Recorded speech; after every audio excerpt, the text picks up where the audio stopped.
Welcome to Inside the Deal. I'm Suzanne Stevens. With me today is Paul Bird, and Paul co-chairs the M&A practice at Debevoise and Plimpton and was also named a Dealmaker of the Year by American Lawyer magazine for the role he played in helping to hold together Home Depot's sale of its HD supply business. Paul, we're here today to talk about material adverse change clauses.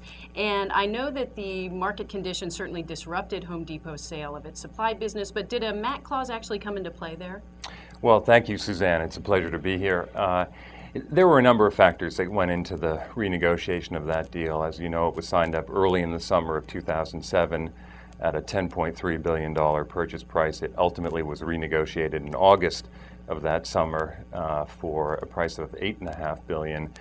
Between the early part of the summer and the latter part of the summer, really, the debt markets did effectively shut down. So both the buyer and the seller had a number of issues they needed to resolve. And I think what held the deal together was an intense desire on the part of both the buyer and the seller there to complete that transaction. We have seen MAC clauses come into play in a couple of recent deals, certainly ongoing with Hexion and Huntsman, and also in the Clear Channel LBO.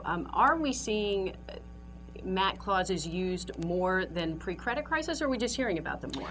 Both. We're hearing about them more and we're seeing them invoked more, and there's a good reason for that. As deals fall into trouble, the first thing that a buyer is going to consider is there a basis here for calling a material adverse change? And recent changes in some of the deal technology, deal terms in the M&A market have made it, I think, a little bit more likely that a buyer raises that question, because if the buyer can prove that a MAC has occurred, they walk away from the deal without any penalty.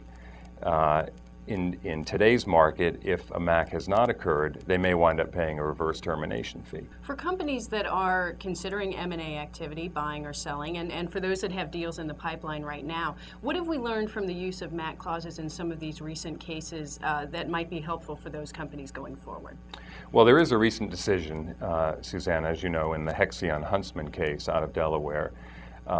That didn't make new law for us. All that did on the material adverse change front is reaffirm what people already knew, which is that in Delaware, proving a material adverse change is nearly impossible. The standard is very high. Even apart from the case law, though, the practice in recent years of including so many exceptions to the material adverse change definition itself has been a very high barrier for a buyer to get over if they want to assert a MAC. But what I mean by that is the practice has developed such that virtually every adverse event you could think of on the target business is now commonly excluded from the MAC definition unless it disproportionately affects the target business. Paul, are there precedents being set now in the use of MAC clauses that will come into play in deal making once we return to a less volatile, more normal deal making environment?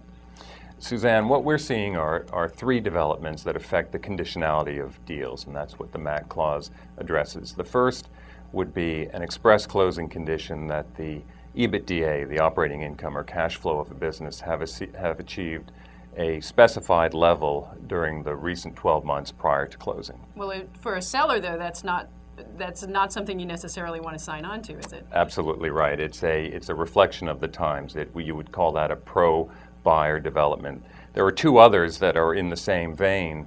One is we've seen the return of the old-fashioned financing condition. The buyer doesn't need to close if the financing is not there. Sometimes that's with a requirement to pay a reverse termination fee, and sometimes it isn't.